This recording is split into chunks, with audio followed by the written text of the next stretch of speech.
du.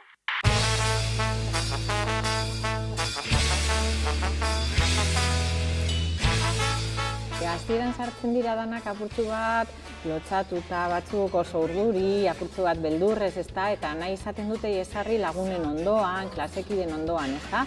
Baina gero guk jolas txiki baten bidez mugitu egiten ditugu lekuz, ezta, eta ikusten dugu denbora aurrera joan alda, gozatu egiten dutela, ez? Ez ezagunekin ere, gaiak eta apurtzu bat landu. Hau azkenean Berbodromoa aitzaki bat da. Aitzakia euskaldun gehiago ezagutzeko, euskaraz berba egiteko ohitura hartzeko. Kaletik zoazenean, jende euskalduna identifikatu ahal izateko, ez?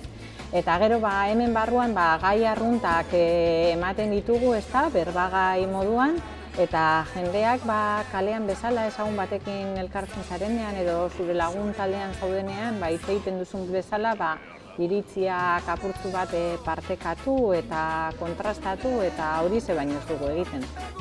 Berbodromoaren hirugarren edizioa ikusteko, ia klasiko bataren bihurtu da, abenduaren hirugarren. Aukera izaten dute beste herri batzuetatik etortzen diren pertsona ospetsu batzuekin, bai? Urko Arizti etortzen da aurkeztera, ez? Eta da normalean telebistan ikusten dugun pertsonaia horietako bat, ez? Eta aurten eduki dugu Reyes Pradosen laguntza berezia eta baita Inez Ozinagarena, ez? Inez behar bada gaztentzako musika munduarekin lotura daukalako pertsona erakargarria izan daiteke, ez? Eta Reyes eredu bat euskara ikasten ari diren beste erandioztarrentzako.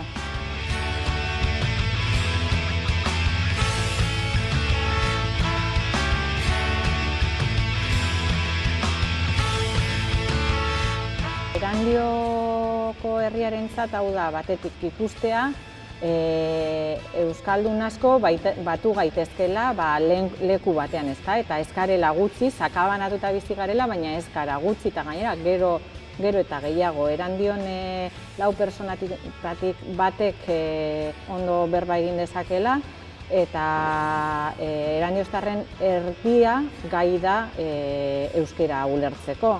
Baina ez daukagu inpresio hori kaletikoa zenean, ezta? Eta hau da leku bat hori modu bizualago batean ikusteko batetik. Eta gero bestetik honek erraztu beharko luke gero kalera goazenean beste euskaldun batzuk badaudela errezago ikusteko, hemen dagoeneko bilduta egon garelako eta berbaz egon garelako.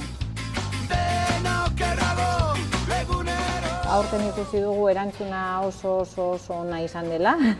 Ia leku guztiak beteta izan ditugu, ez? Eta hau horrela segitu ezkero berpentsatu beharko genuke lekua, ezta? Hemen ez gara kabituko, eta espero dezagun horrela izatea.